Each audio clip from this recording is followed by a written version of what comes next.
So like you say, look at it like a production line, which I 100% agree on the creative side of things. Media buying, I feel like, is a little bit different, but I would love for you to tell me otherwise, because it's something I've been struggling with, of like, you know when you're going to need to do what you're going to need to do with creative, because everything is mostly proactive unless you're doing some sort of iteration like follow-up. But with media buying, yes, there is proactivity in planning, but there is an element of reactivity that is not there in creative. Do you recommend like blocking allowable reactive time per client per week, or like how do you go about doing project management for media buying?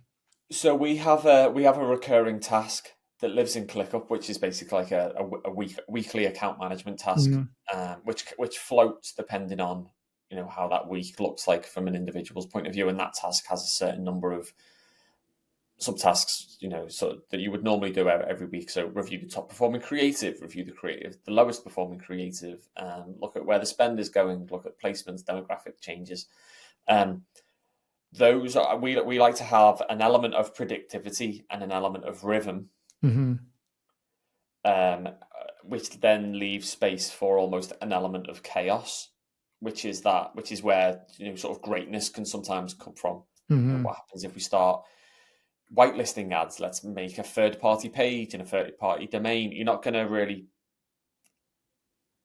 to come across that with a planned structure. That's going to need to take an element of initiative, blue sky thinking. So that's where we like to do like an 80-20 split. 80% is planned, Okay. predictable, and that builds into the account an element of stability. Mm-hmm. I think that platforms are unstable, consumers are unstable, so we don't want America to. is unstable right now, but go ahead. Yeah, exactly. Yeah, exactly. So we don't want to increase that by being unstable ourselves. Yeah. But you do need that sort of element of rock star, um, where that's going to be what excites clients usually. To go that way.